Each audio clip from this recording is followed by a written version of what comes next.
정부가 올해 경제 성장률이 당초 전망치 2.4에서 2.5%보다 낮은 2에서 2.1% 수준에 그칠 것이라며 경기 부진에 따른 성장률 하락을 공식화했습니다. 세계 경기 둔화의 여파가 예상보다 거센 가운데 소비와 투자 등 민간 측면의 성장세 회복이 더디단 판단에 따른 것으로 경제계 안팎에선 2% 달성도 쉽지 않을 것이란 전망을 내놓고 있습니다. 민간택지 분양가 상한제 적용 기준을 정한 주택법 시행령 개정안이 규제 심사를 통과하면서 이르면 내일 국무회의를 통과할 전망입니다. 국무회의에서 의결이 되면 조만간 시행에 들어가게 되며 정부는 다음 달 초순쯤 대상 지역을 선정할 계획인데 강남 4구와 마용성 지역이 선정될지 관심이 쏠리고 있습니다. 정용진 신세계그룹 부회장이 부진에 빠진 이마트 부문 인사를 예년보다 이른 시점에 단행하며 대대적인 인적 쇄신 작업에 나섰습니다. 지난 6년간 이마트 대표이사 자리를 지켰던 이갑수 대표가 물러나고 강희석 베인앤컴퍼니 파트너를 스카우트해 세대 교체를 단행하는 한편 전문성과 핵심 경쟁력 강화에 주안점을 둔 조직 개편도 실시했습니다. 자신의 운전기사에게 폭언하고 기자를 위협하라고 하는 등 폭언과 갑질 논란을 불러일으킨 권용윤 금융투자협회 회장이 잘못을 인정하고 자신의 거취를 고민하겠다고 밝혔습니다. 지난해 2월 협회장 취임 이후 수시로 임직원들에게 폭언을 한 것으로 알려진 권 회장은 모든 잘못을 인정하고 잘못된 언행을 뉘우치고 있다며 어떤 구차한 변명도 하지 않겠다고 말한 것으로 알려졌습니다. 이상 오늘의 헤드라인이었습니다.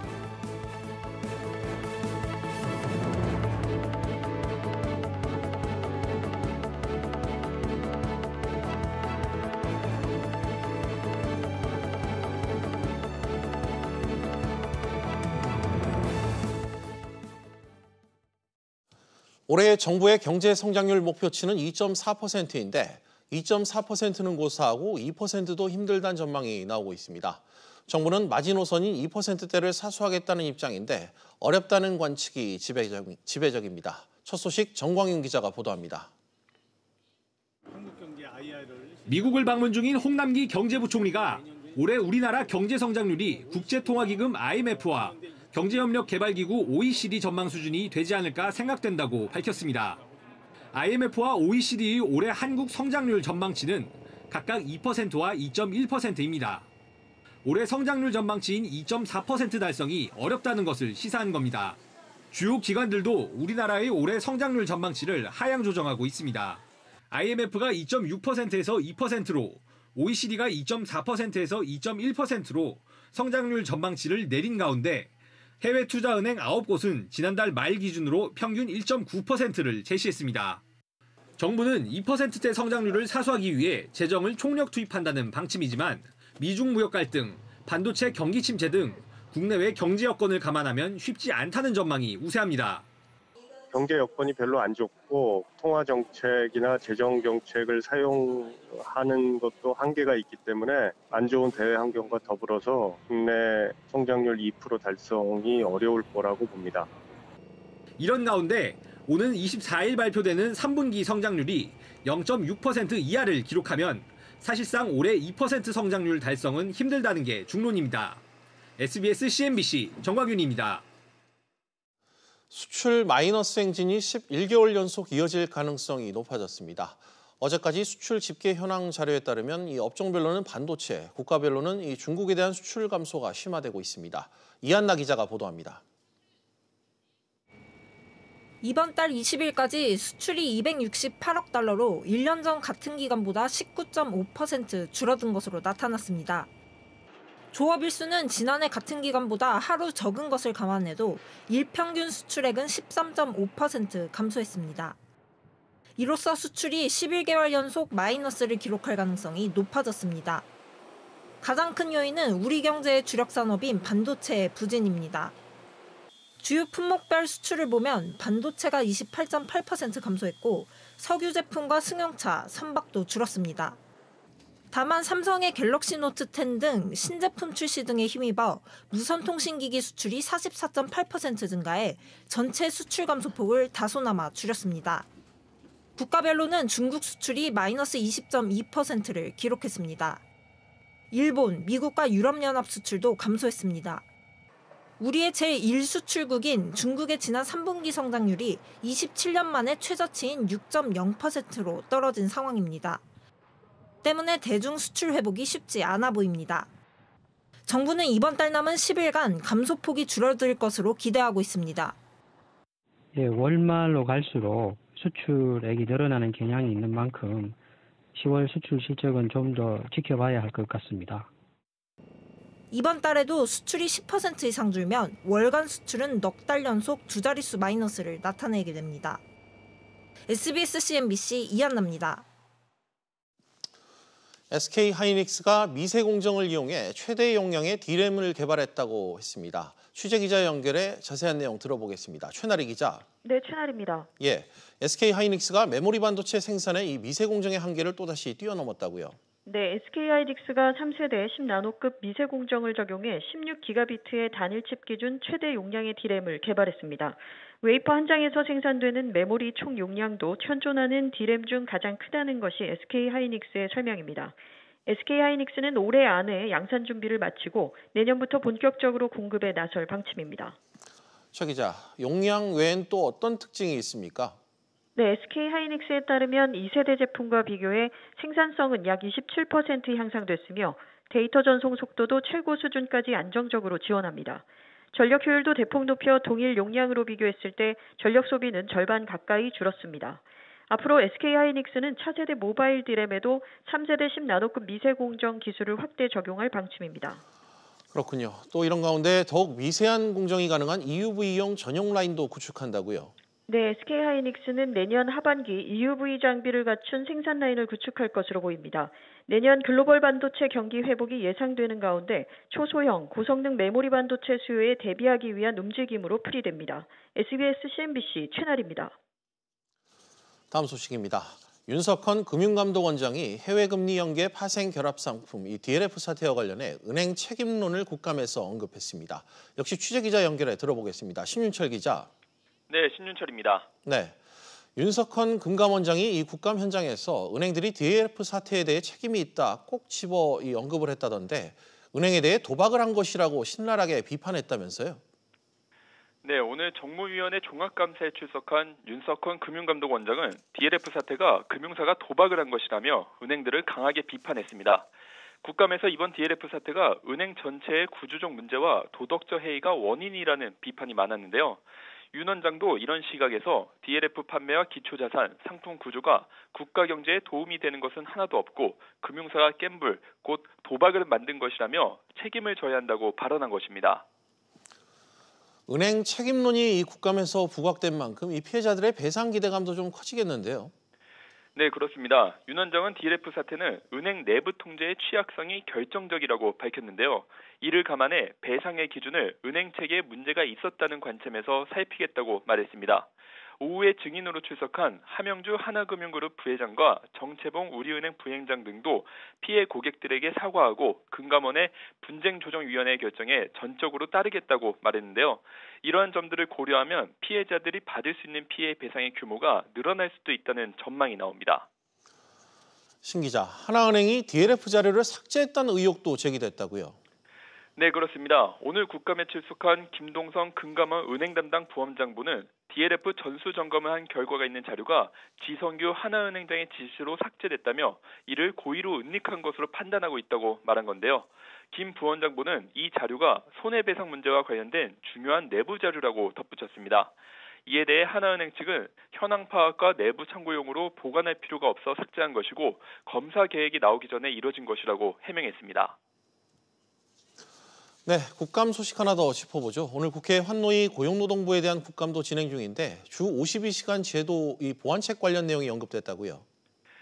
네, 이재가 고용노동부 장관은 내년 1월부터 300인 미만 사업장의 도입 예정인 주 52시간제에 대해 계도기간 부여 등 행정적인 보완책들을 검토하고 있다고 밝혔습니다. 이는 빠르면 다음 주부터 이뤄질 탄력근로제 단위기간 확대 입법 논의 상황을 보고 행정조치 내용을 결정하겠다는 뜻으로 풀이되는데요. 다만 제도 도입의 기본 취지가 훼손돼서는 안 된다며 계도기간 부여 등 시행 유예 등 도입을 뒤로 미루는 건 근본 해결책이 아니라고 밝혔습니다. SBS CNBC 신윤철입니다.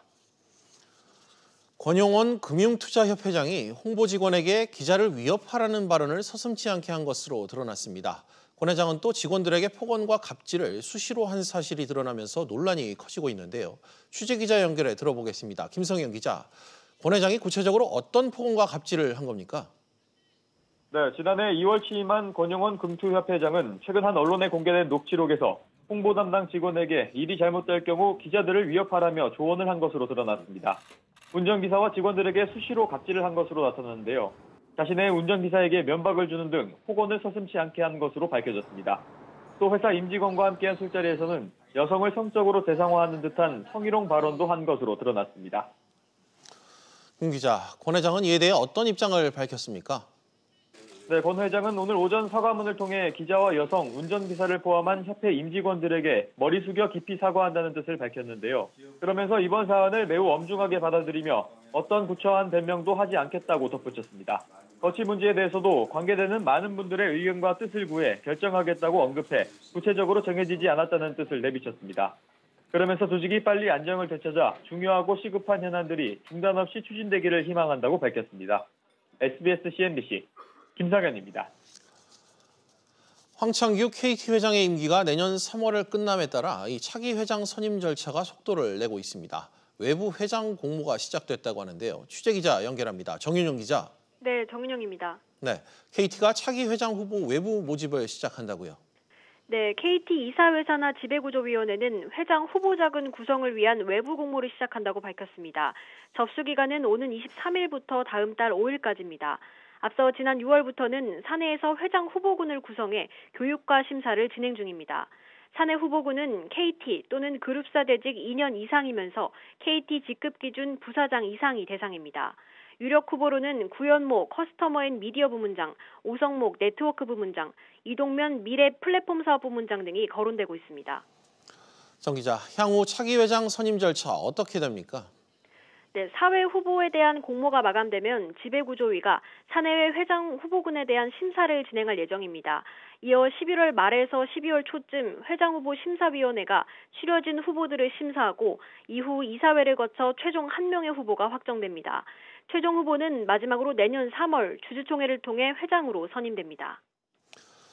KT 회장 선임은 이번에도 외풍 차단이 관건이다, 이런 말이 나오고 있네요. 네, 그동안 정권 입맛에 맞는 인사가 회장 자리에 앉는다는 논란이 있었기 때문인데요. 2002년 KT는 민영화됐지만 오너가 없는 지배구조 탓에 외풍에서 자유롭지 못했습니다. 이에 KT는 지난해 정기주총에서 정관을 변경해 회장 선임 과정을 2단계에서 4단계로 강화하기까지 했는데요. 이번에 이런 제도 변화가 실제로 외풍을 차단할 수 있을지 주목됩니다. SBS CNBC 정윤영입니다. 지난달 개인의 달러화 예금 잔액이 역대 최대를 기록했습니다. 고액 자산가 등이 달러화를 사들이면서 나타난 이 현상으로 보이는데요. 취재기자 연결합니다. 이한승 기자. 네, 이한승입니다. 예, 지난달 개인이 갖고 있는 달러화 예금 얼마나 됐길래 역대 최대라는 겁니까? 네, 한국은행은 한 달에 한 번씩 내국인과 국내에 6개월 이상 거주한 외국인 등이 은행에 맡긴 외화 예금을 집계하는데요. 지난달 말 기준으로 개인의 달러화 예금 잔액은 136억 6천만 달러를 기록했습니다. 이는 한 달 전보다 4억 8천만 달러 증가한 것으로 지난 2012년 6월 관련 통계를 공표한 이후 최대 규모입니다. 전체 달러화 예금 잔액 가운데 개인의 보유 비중은 한 달 전보다 0.3%포인트 오른 22%를 기록해 통계 작성 이후 가장 높았습니다. 이 기자, 이 같은 현상을 반짝 나타났다고 봐야 될까요? 아니면 이 추세적인 흐름으로 봐야 될까요? 최근 들어서 나타난 흐름이다라고 볼 수 있습니다. 개인의 달러화 예금은 지난 4월 말 112억 9천만 달러를 기록한 이후 전반적으로 늘어나는 추세에 있는데요. 이전 개인 달러화 예금 잔액 최대는 133억 5천만 달러를 기록했던 지난 2018년 1월 말이었습니다. 당시에는 원달러 환율이 한때 1,050원대까지 떨어지면서 3년 2개월 만에 최저를 기록할 정도로 달러화 값이 싸진 영향이 컸는데요. 하지만 이번에는 글로벌 성장세 둔화 전망에 안전자산 선호 심리가 커지자 고액 자산가를 비롯한 개인들이 달러화를 사들인 것 때문인 것으로 풀이됩니다. 여기에 향후 원달러 환율이 오를 수 있다는 기대도 함께 작용한 것으로 보입니다. SBS CNBC 이한승입니다. 민간택지 분양가 상한제 시행이 초읽기에 들어갔습니다. 내일 국무회의 의결을 거쳐 이달 말 시행되면 다음 달 초쯤 첫 대상 지역이 발표될 전망인데요. 다만 정부가 관리 처분 인가를 받은 재건축 단지들에게 6개월간 유예 기간을 준 만큼 당장 분양시장에는 큰 영향은 없을 것으로 보입니다. 김환진 기자가 보도합니다. 분양가 상한제 확대 적용 기준을 정한 주택법 시행령 개정안이 내일 열리는 국무회의에 상정됩니다. 국무회의 통과 후 대통령 재가와 관보 게재를 거치면 이달 말 공포, 시행까지 이어지는데 상한제 대상 지역이 아직 선정되지 않은 만큼 즉시 적용은 되지 않습니다. 분양가 상한제의 뼈대만 만들어진 상태에서 구체적인 대상 지역은 관계부처 협의와 외부 전문가들로 이뤄진 주거정책심의위원회가 결정하게 됩니다. 발표한 바 있는 그 요건들을 갖추는 지역들 중에서 이제 조정심에서 결정을 하는 거죠. 통별로 지정할 수 있는 준비를 해놓은 상태고요. 서울에서는 강남권과 마포, 용산, 성동구 등 집값 상승률이 높은 지역을 대상으로 상한제 적용이 이뤄질 것으로 보입니다. 다만 대상 지역이 발표되더라도 정부가 상한제 시행 후 6개월간 유예 기간을 준 만큼 당장 분양 가격이 크게 떨어진다는 등의 큰 영향은 없을 것으로 보입니다. 부동산 업계에서는 서울에서 관리 처분 인가를 받은 단지 60곳 중 실제 20곳 정도가 유예 기간 안에 분양에 나서면서 상한제를 피할 수 있을 것으로 예상하고 있습니다. SBS CNBC 김한진입니다. 지난해 기준 전국 고액 상습 체납자 상위 100명이 6천억 원에 달하는 세금을 체납한 것으로 나타났습니다. 심기준 더불어민주당 의원이 국세청으로부터 받은 자료에 따르면 고액 상습 체납자 1인당 평균 59억 원가량의 세금을 내지 않았습니다. 체납액 규모별로 보면 2억 원에서 5억 원까지 구간에서 체납 인원과 체납액이 가장 많았습니다. 정부가 세계무역기구 WTO에서의 개발도상국 지위를 포기하는 쪽으로 가닥을 잡고 부처 간 막바지 논의를 진행 중인 것으로 알려졌습니다. 정부가 공식적으로 개도국 지위를 포기하려면 대외경제장관회의 등을 거쳐야 하기 때문에 이르면 이번 주 중 홍남기 경제부총리가 회의를 열고 개도국 지위 포기를 선언할 예정입니다. 지난 3분기 수도권 아파트 청약 경쟁률이 전분기보다 3배 가까이 오른 것으로 나타났습니다. 부동산 정보업체 직방에 따르면 수도권의 1순위 기준 3분기 청약 경쟁률은 22.3대 1을 기록해 7.8대 1을 기록했던 2분기보다 2.85배 뛰었습니다. 이에 따라 평균 최저 가점도 2분기 44.9점에서 3분기 52.3점으로 올랐습니다.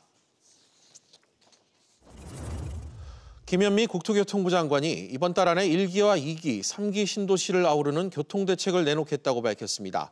김 장관은 국토교통부 국정감사에 출석해 신도시 교통 문제를 지적하는 의원들의 질의에 대도시권 광역교통위원회가 전체적인 구상을 발표할 계획이라고 답했습니다. 최근 다시 꿈틀거리는 집값 문제에 대해서는 각종 규제 효과가 연말부터 드러날 것으로 예상한다고 말했습니다.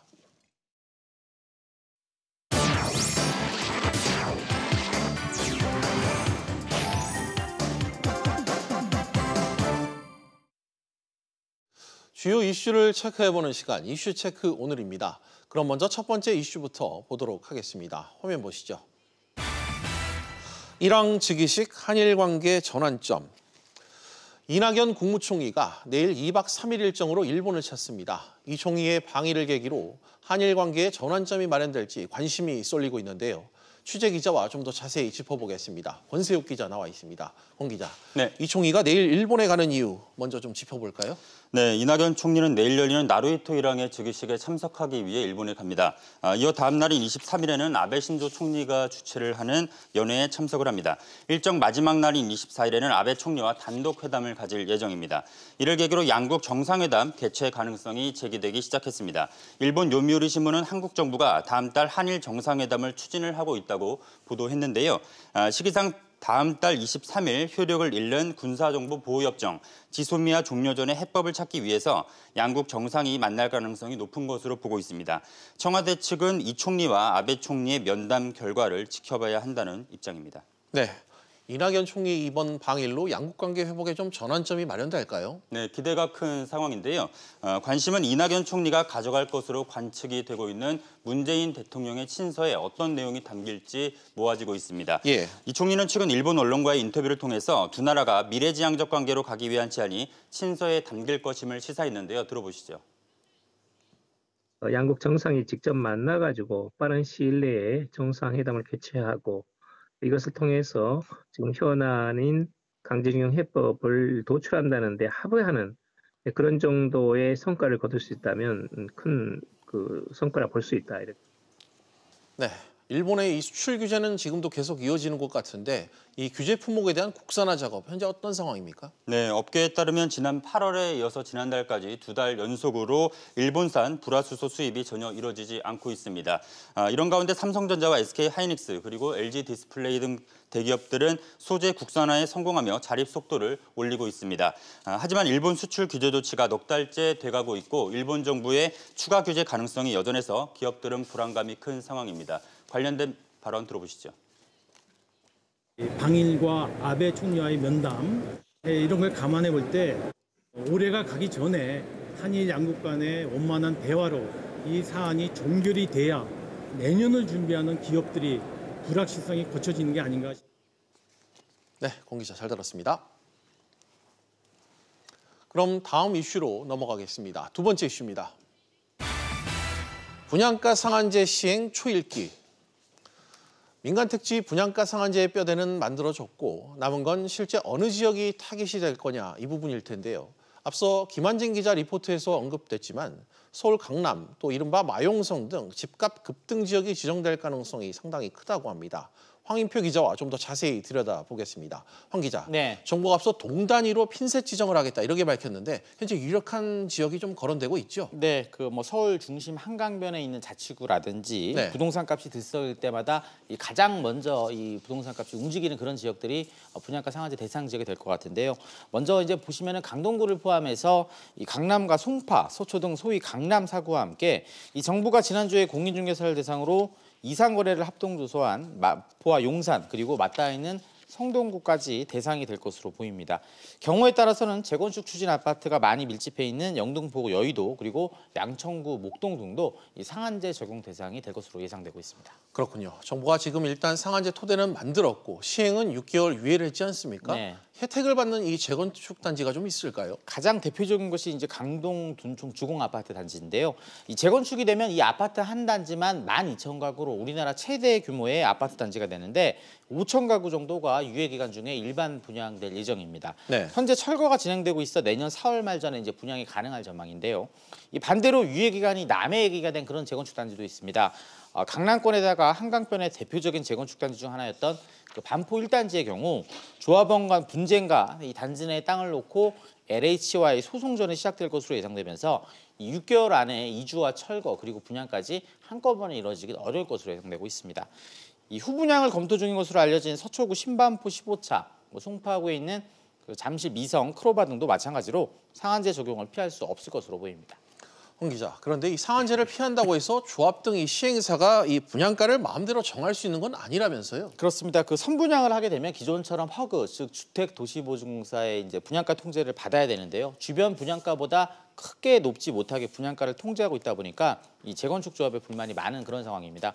하지만 분양가 상한제를 적용받아서 분양가가 낮아지는 것보단 일단 지금이라도 분양하는 것이 좀 더 수익성이 좋다 이런 계산들이 나오면서 지금 분양의 속도를 낼 것으로 예상이 되고 있습니다. 네. 이 아직 이주를 끝내지 못한 재건축 단지의 경우 이 6개월이라는 유예기간이 너무 짧다 이런 불만이 있는데요.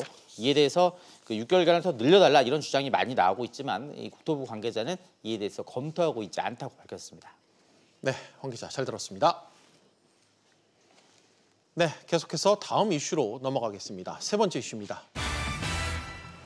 이마트의 세대 교체. 신세계그룹이 실적 악화에 시달리는 이마트의 연말 인사를 앞당기면서 오늘 대대적인 조직 개편에 나섰습니다. 온라인 쇼핑이 급성장하면서 그에 걸맞는 이 젊고 또 전문적인 인력이 필요하다는 정용진 부회장의 결단으로 풀이됩니다. 강산 기자와 이야기 나눠보겠습니다. 강 기자, 네. 먼저 이번 인사 내용부터 좀 짚어주시죠. 네, 우선 이갑수 대표가 퇴진하고 이 강희석 베인앤드컴퍼니 소비재 유통부문 파트너가 이마트의 새 대표이사로 영입됐습니다. 이마트 수장에 이 외부 인사가 영입된 것은 이번이 처음인데요. 강희석 대표는 행정고시 출신으로 농림수산식품부의 식량정책과 등을 거친 후 미국 와튼스쿨 MBA를 마치고 지난 2005년 글로벌 컨설팅 기업인 베인앤컴퍼니에 입사했습니다. 전임 이갑수 사장과는 12살의 나이 차이가 있습니다. 한편 이 신세계 조선호텔 대표이사는 한채양 부사장이 내정됐고 신세계 INC 손정현 상무는 부사장부로 승진했습니다. 또 이해주 전 판매본부장과 박승학 CSR 담당이 상무로 승진했습니다. 이번 인사로 40명 중에서 11명이 교체되게 됐는데요. 이마트는 젊고 실력 있는 이 성과 위주로 인사를 단행했다고 설명했습니다. 네. 이마트는 매년 12월 1일자로 신세계그룹과 함께 정기 인사를 발표했지만 이렇게 한 달 반가량 일찍 서두르는 것은 업계에서도 이례적이라고 평가하고 있습니다. 아무래도 이 부진한 실적이 이번 인사의 배경으로 지목되고 있죠. 그렇습니다. 우선 이마트는 지난 2분기 영업손실 299억 원을 기록해 사상 첫 적자를 기록했습니다. 작년과 비교했을 때는 832억 원이 줄어든 건데요. 당시 이마트는 연간 보유세 반영에 따른 일시적 적자라고 밝혔지만 3분기 실적 역시 지난해보다 30% 이상 영업이익이 감소할 것으로 업계에서는 전망하고 있습니다. 급성장하는 온라인에 대응하기 위해서 이마트는 올해 3월 SSG닷컴 즉 쓱닷컴을 운영을 했는데 사실상 뚜렷한 두각을 나타내지는 못하고 있습니다. SSG닷컴, 쓱닷컴이 지난 4월부터 6월까지 3개월간 113억 원의 영업 손실을 냈습니다. 이번 인사가 온라인 중심으로 급변하고 있는 유통시장에 있어서 사실상 이 문책성, 세대교체성 인사로 지적받고 있는 이유입니다. 네, 강 기자, 정용진 부회장이 이번 인사를 통해서 좀 승부수를 던졌다 이런 분석이 좀 나오는데 새로운 이마트의 행보 좀 어떻게 분석이 됩니까? 네, 정용진 부회장이 진두지휘하는 이 초저가 중심의 온라인 차별화 마케팅에 속도를 붙일 전망입니다. 앞서 말씀드렸듯이 강희석 대표는 농림수산식품부와 컨설팅 업계에서 경험을 쌓은 전문가입니다. 특히 베인앤컴퍼니에서 유통과 소비재 분야 관련 다수 프로젝트를 거친 만큼 강 대표가 채널, 전략 등 이 온라인 사업에 집중할 가능성이 크게 보이고 있는데요. 실제로 이마트는 이번에 대규모 조직 개편도 함께 단행했습니다. 우선 기존 상품 본부를 이렇게 이완화를 2개를 나눠서 진행을 했고 신선식품 경쟁력 강화를 통해서도 이 신선식품부도 1부와 2부로 나눠서 진행했습니다. 또 효율적인 업무 추진을 위해서 이 판매 부서 관련해서도 4개 부서를 신설했습니다. 강 기자, 또 이번 이마트 인사가 유통업계에 미치는 영향도 적지 않을 것 같다고요? 네, 이 대형마트 업계 1인 이마트의 이번에 인사 조치로 인해서 사실상 롯데마트 등 경쟁사들의 이번 연말 인사도 함께 영향을 받을 것으로 분석되고 있습니다. 특히 최근 일본 제품 불매운 등으로 국내 유통기업들이 직격탄을 맞으면서 이 계열사의 수장들이 사실상 입지가 좀 좁아진 상태로 분석되고 있는데요. 롯데그룹은 매년 12월 말에 인사를 단행을 해왔으나 이번 같은 경우에서도 사실상 좀 일찍 서둘러서 인사 발표를 할 가능성도 업계에서는 관측되고 있습니다. 롯데 유통부문인 최고 책임자인 이원준 유통부회장은 올해 취임 3년째로 내년 3월에 임기가 끝나게 되고 있습니다. 취임 2년째인 이밀순 홈플러스 사장 역시 인사 대상은 아니지만 이 적자 행진 속에서 사실상 좌불안석인 상태라고 분석되고 있습니다. 이마트의 대대적인 인사 전략이 통한다면 외부로부터 젊은 인사를 데려오게 되는 이 수혈하는 분위기가 유통업계 전반으로 확산될 수 있다고 보여지고 있습니다. 네, 강 기자 잘 들었습니다. 네, 계속해서 다음 이슈로 넘어가겠습니다. 4번째 이슈입니다. 운전자 맞춤형 자율주행차. 현대 기아자동차가 세계 최초로 인공지능 기반 자율주행 기술을 개발했다고 합니다. AI가 각 운전자의 습관에 맞춰 자율주행을 하는 기술인데요. 산업부 윤성훈 기자 통해 이 소식 짚어보겠습니다. 윤 기자, 현대기아차가 어떤 기술을 구체적으로 개발했다는 거죠? 네, 현대기아차는 운전자의 주행 성향에 맞춰서 자율주행을 구사하는 기술을 발표했습니다. 이 AI가 운전자의 패턴 10,000가지를 분석해 자율주행을 하도록 한 건데요. 운전자가 설정한 속도에 맞게 운전하면서 앞차와의 거리를 일정하게 유지하는 스마트 크루즈 컨트롤에 이 기술이 적용됐습니다. 네, 기존 자율주행 기술과는 좀 어떻게 다른 겁니까? 네, 한마디로 말씀드리면 자율주행차가 나처럼 운전한다 이렇게 보시면 될 것 같은데요. 그동안의 자율주행 기술은 앞차와의 거리, 가속성 등의 주행 패턴을 운전자가 직접 설정해야 했습니다. 예를 들어 신호등을 보고 감속하는 습관이나 패턴은 운전자마다 다른데요. 그동안 기존 소프트웨어로는 이런 다양한 패턴을 반영하지 못했습니다. 하지만 이번 기술로는 가능해졌는데요.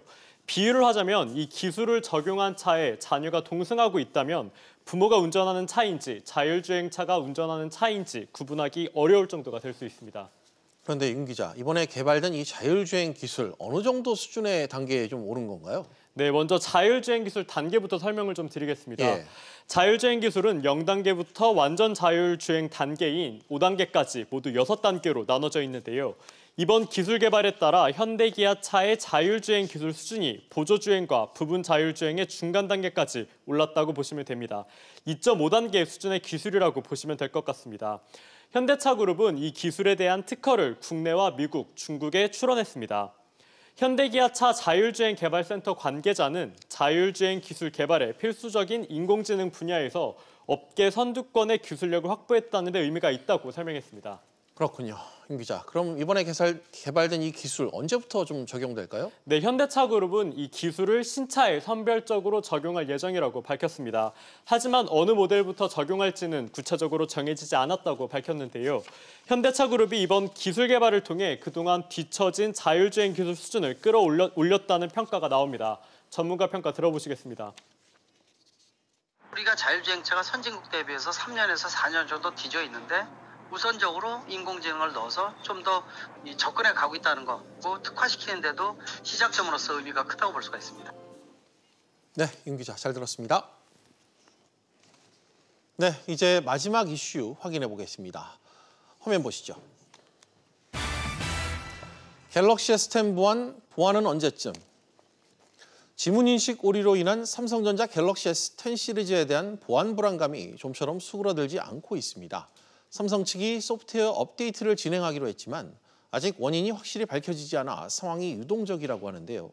역시 산업부 서주현 기자와 이야기 나눠보겠습니다.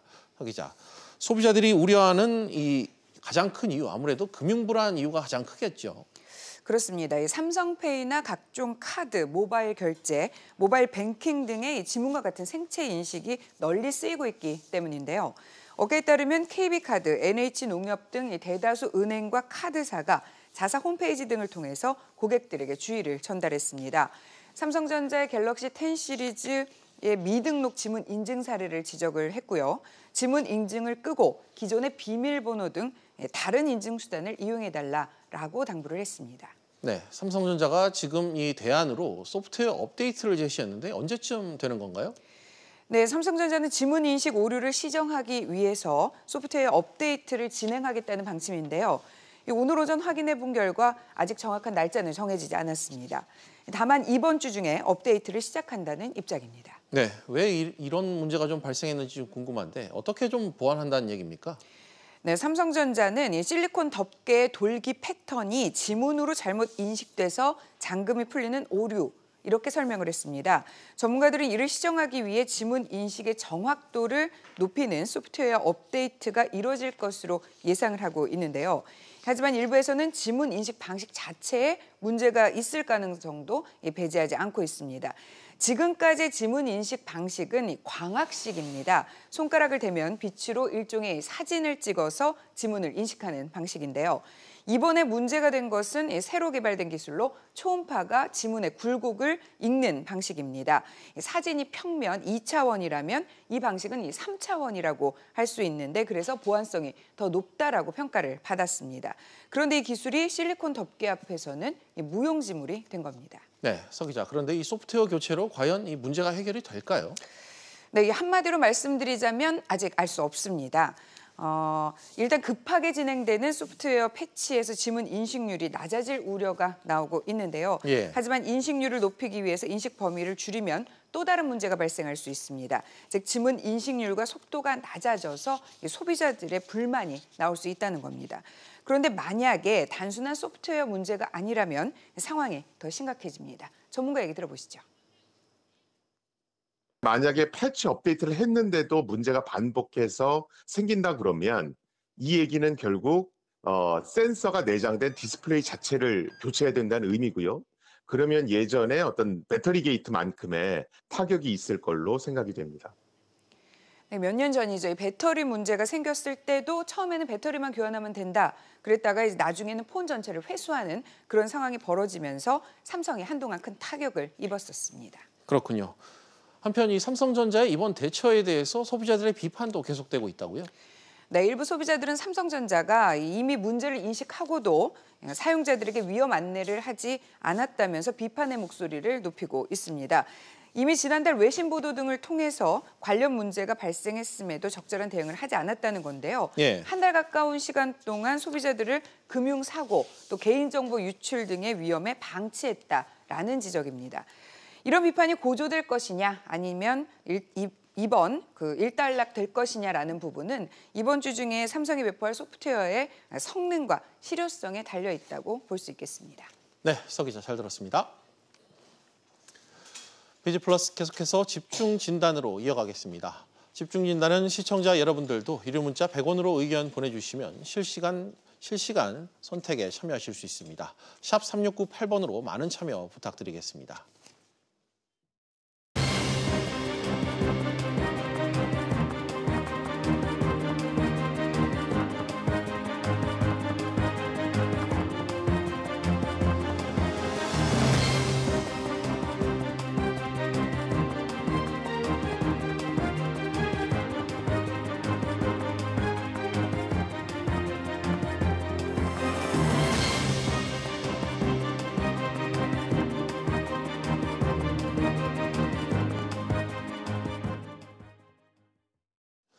요즘 우리 경제를 두고 성장 엔진이 빠른 속도로 식어간다는 평가가 많죠. 공신력 있는 경제기관마다 내놓는 이 성장률은 속속 하향 조정되고 있고요. 우리 경제 전체가 아예 총체적 위기에 빠졌다는 지적도 계속되는 모습입니다. 성장의 엔진을 다시 켜기 위해선 이 특단의 대책이 필요하다는 목소리가 점차 커지고 있는데요. 오늘도 전문가 모시고 이야기 나눠보는 시간 갖겠습니다. 서지용 성명대학교 경영학부 교수 나오셨습니다. 교수님 어서 오십시오. 안녕하세요. 네. 제가 방금 말씀드린 대로 요즘 우리 경제 참 어렵다 이런 걱정 많습니다. 예. 그래서일까요? 지난 주말이었죠. 홍남기 경제부총리가 미국 방문 중에 이 내놨던 성장률 발언에 유독 관심이 간 것 같습니다. 홍남기 부총리가 올해 성장률이 2.1% 정도가 될 것이다. 당초보다 좀 낮춘 것으로 전망이 되는데 이 발표를 좀 어떻게 들으셨습니까? 예, 홍남기 부총리께서 그 연례 회의에서 올해 성장률을 2.2에서 2.1% 정도 이제 낮추셨잖아요. 하향 조정했는데 뭐 이제 국내 경제 부총리라는 어떤 직위 때문에 올해 성장률을 단언해서 말씀하기는 좀 어려웠던 것 같아요. 예. 그럼에도 불구하고 이제 부총리 스스로가 이제 그 성장률을 2%대 초반으로 이제 하향 조정했다는 거는 국내 경기의 어떤 그 심각한 상황이라는 거를 스스로 인정한 셈이라고 보여지고요. 그다음에 이제 또 홍남기 부총리께서 이제 강조하신 부분 하나 또 인상적인 게 있었는데 그게 이제 전 세계적인 synchronized slowdown이라는 얘기를 하셨어요. 예. 그러니까 우리나라만의 경제 침체가 아니라 주요 국가들의 어떤 경제 부진이 이제 동반 이루어지고 있다. 그래서 이제 예를 든 게 독일하고 이제 싱가포르 얘기를 하면서 당초보다 그 성장률이 한 0.5% 포인트 정도 하락해가지고 독일 같은 경우는 한 1.85%, 그다음 싱가포르 같은 경우는 한 2% 정도 예상을 했는데. 이제 그러면서 이제 그거의 해법으로 이제 그 글로벌 밸류 체인을 강조하셨죠, 사실은. 근데 좀 아쉬운 거는 그 글로벌 밸류 체인이라는 건 사실 우리가 어쩔 수 있는 상황이 아니다 보니까 예. 국내 우리 나라의 어떤 경제 정책이나 이런 걸 좀 구체적으로 좀 말씀해 주셨으면 좋지 않았을까 생각이 듭니다. 알겠습니다. 그런데 이 나라 안팎에선 2%대 성장조차 힘들다는 전망이 지금 상당히 많잖아요. 특히 해외 주요 투자은행들의 전망치 평균이 1.9%인데 사실상 2% 달성이 어렵다 이렇게 진단한 거겠죠? 예, 국내 그 금융기관이나 그 중앙은행 같은 경우는 2%대를 이제 보고 있습니다. 그 한국은행이나 KDI나 그다음에 이제 민간경제연구소 같은 경우는 2% 초반 보고 있는데 특히 이제 그 해외 금융기관 중에서 투자은행들이 사실은 1.6%까지 또 하향 조정해서 이제 발표하고 예. 있거든요. 심하게 낮게 보고 있는 그 요인인데 그건 반대로 한번 생각해 보면 우리나라 그 경제 구조가 지나치게 이제 대외 환경에 민감한 수출 위주의 그 경제 구조 때문에 사실 성장률이 낮게 하향 조정하는 게 아니냐 이렇게도 생각해 볼 수 있어요. 특히 실제로도 우리나라가 이제 미중 무역 갈등 때문에 지금 곤란을 겪고 있는데 중국하고 이제 인접국이다 보니까 수출에 대한 그 교육 규모가 많고 예. 의존도가 높기 때문에 이런 외국계 금융기관에서 냉정한 판단하는 것도 한번 심각하게 생각해 봐야 될 문제인 것 같고요. 실제로 최근에 중국과의 그 수출 실적을 보게 되면 전년 동기 대비 한 20% 이상 감소하고 있고요. 그다음에 뭐 오늘 이제 뉴스에서도 나왔지만은 지난해 12월부터 올해까지 한 10개월 연속 마이너스 수출 성장이 감소하고 있는 네. 그런 상황이고요. 뭐 다음 달에도 이제 또 마이너스세가 지속될 거라고 얘기하는 측면에서 보면 수출에 대한 부진, 특히 중국과의 그 집중된 그 무역 구조가 해소되지 않는 한 외국계 금융기관이나 전문기관들이 우리나라 경제 성장률에 대해서 좀 하향 조정하는 거를 좀 수정할 가능성은 높지 않다고 생각이 됩니다. 알겠습니다. 이 성장률 2% 사실상 이 심리적 마지노선이라 이런 지적들이 요즘 많이 나오는데 만약 2%가 무너지면 우리 경제에 줄 충격 상당하다는 평가가 많은데 이 좀 의미를 어떻게 분석해야 될까요? 예, 그 당초 정부가 생각하는 거는 하반기에 좀 경제가 회복될 거라고 생각하는 건데 지금 1분기에 그 마이너스 성장을 했죠. 그러니까 전 분기 대비 이제 예. 성장률을 보게 되면 1분기 때 마이너스 0.4%, 2분기 때 이제 마이너스 1%가 이제 감소를 했고요. 그러면은 요번에 3분기가 사실 10월 24일 날 발표하는 그 3분기 실적이 상당히 중요한 어떤 그 포인트가 될 것 같은데 예. 거기서 0.6에서 0.7% 이상 성장한 그 수치가 나오지 않는다 그러면 하반기에도 사실 우리가 좋은 성과를 기대해서 2% 달성하기 쉽지 않을 것 같아요. 네. 그런 측면에서 보면은 그 상당히 이제 그 2% 달성이 쉽지 않은 상황이고요. 그다음에 이제 현실적으로 보더라도 최근 수출 둔화가 심화되면서 주요 기업들의 어떤 투자 부진이 계속되고 있고요. 그다음에 국내 내수 경기가 침체가 지속되면서 소비도 계속 둔화되고 있는 양상을 보면 이제 수출뿐만 아니라 투자, 소비 감소가 이루어진다 그러면은 우리 하반기 경제도 어렵고 전체적으로 올해 2% 성장이 쉽지 않지 않을까 생각이 됩니다. 알겠습니다. 어쨌든 정부로선 올해 2%대 성장률을 사수해야 하는 이런 입장에 놓이게 됐습니다. 당장 관심은 조만간 한국은행이 발표할 실질 GDP 속보치입니다. 이 올해 성장률 향방을 가늠할 수 있는 지표라고 지금 평가를 받고 있는데 서 교수님, 전망이 상당히 좀 밝지 않은 것 같아요. 예, 뭐 예상되기로는 이제 한국은행도 또 대폭 그 성장률을 하향 조정해서 2%대 초반으로 예상하고 있는 것 같아요. 근데 중앙은행인 한국은행마저도 우리나라 경제 성장률에 대해서 부정적 전망을 내세운다는 건 한번 생각해 볼 필요가 있습니다. 예. 특히 최근에 그 한국은행이 기준금리를 0.25% 내렸잖아요. 예. 그래서 완화적 통화 정책을 지향하고 있으면서 이런 그 전망치는 낮게 얘기한다는 거는 통화 정책의 효과가 크지 않다고 스스로 인정하는 것 같아요. 네. 그렇다 그러면은 우리가 지금 1.25% 기준금리를 더 내리면 어떻겠냐 이렇게 얘기하신 분도 있는데 실효 하한선이라고 그래가지고 실제 우리가 내릴 수 있는 기준금리는 0.5%에서 1% 선인 것 같아요. 네.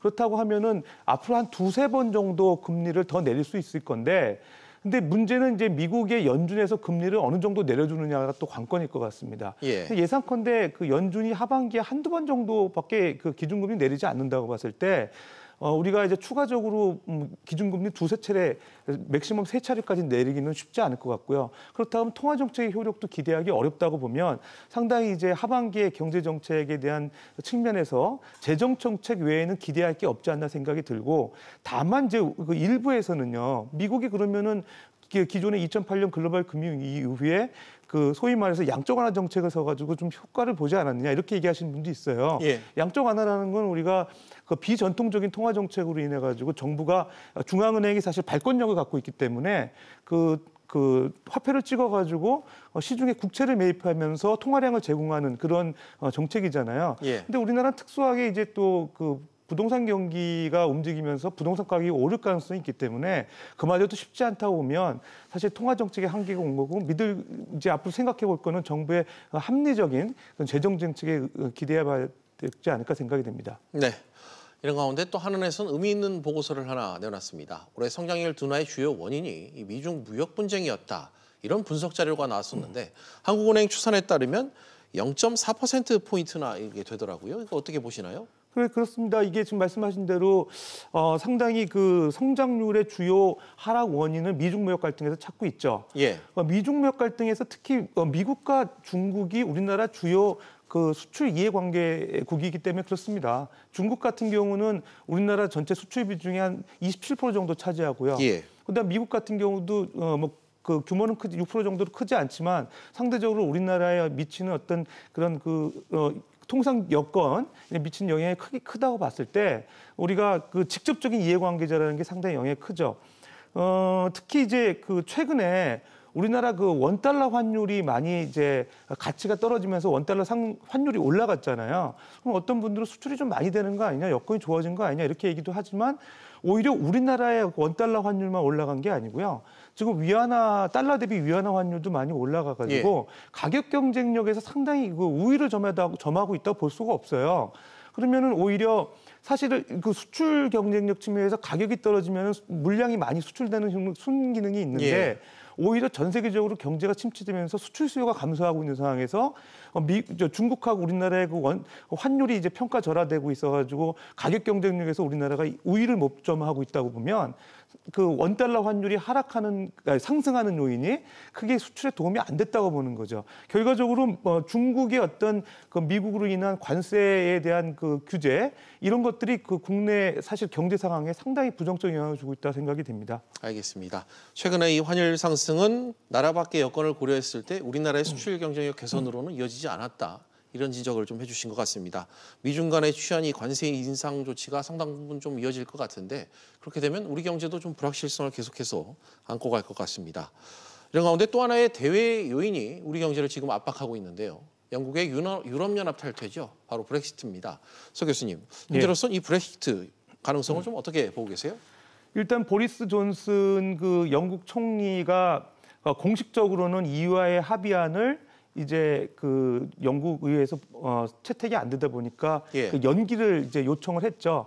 근데 이제 10월 31일까지는 노딜 브렉시트라도 단행하겠다 이렇게 얘기를 하고 있거든요. 그러니까 영국 의회에서 어떤 그 본인의 의사와는 다르게 그 연기를 해달라고 하는 것 때문에 공식적으로 이제 통보는 했지만 본인은 사실 어떻게 보면 노동당 그 출신으로서 상당히 브렉시트를 상당히 지지하는 그런 입장이 있고요. 노딜 브렉시트라고 하더라도 강행할 의지가 있는 사실 그 정치권 인사거든요.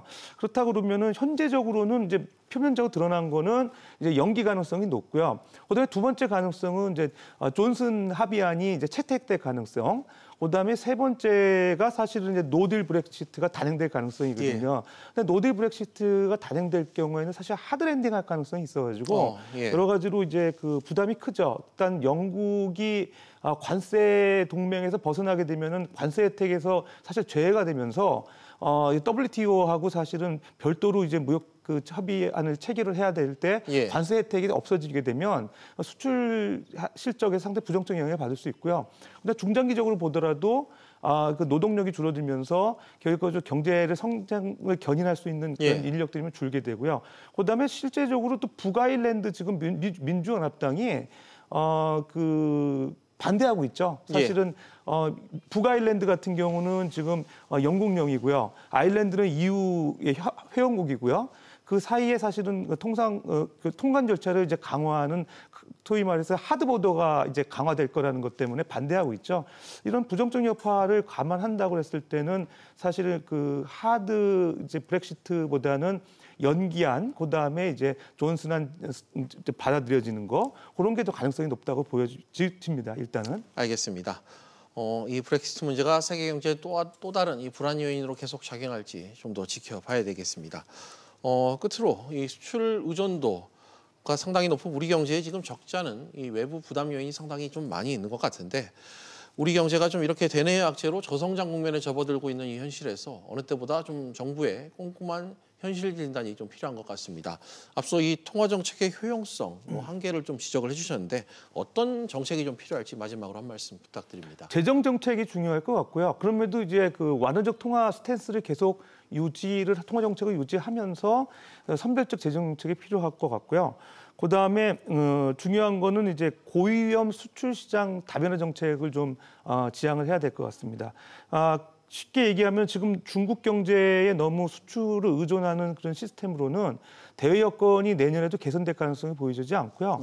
그다음에 최근에 이제 일본이나 중국의 수출이 감소되면서 오히려 9월 달에는 EU 쪽에 이제 수출이 한 10.6% 정도 증가하고 있었는데 오히려 이제 노딜 브렉시트 데피시트 이제 우려가 나오면서 예. EU에 대한 수출도 이제 감소할 가능성이 있거든요. 혹자는 이제 그 EU 수출 비중이 크지 않다 이렇게 얘기하시는 분들이 있는데요.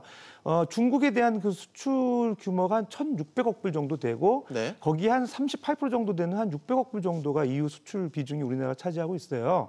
그런데 중요한 거는 중국에 수출하는 기업들이 한 3만여 개 되는데 오히려 EU 쪽에 수출하는 기업들은 5만여 개로 더 많거든요. 네. 그렇다 그러면 EU의 수출길이 줄어든다는 거는 그렇게 사실 우리나라에 아주 적은 그런 그 타격을 줄 거라고 얘기하기 좀 단언하기 어렵거든요.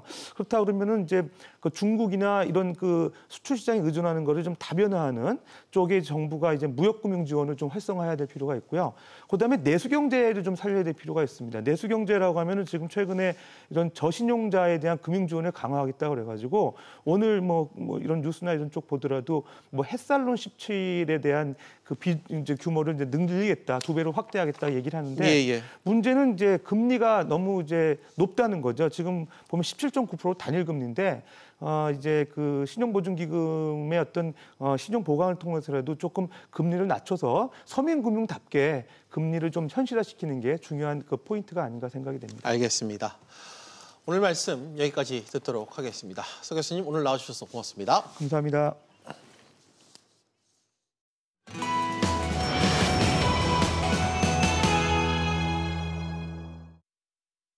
뷰지 플러스 오늘은 여기까지입니다. 다음 뉴스는 7시 뉴스 프리즘으로 이어집니다.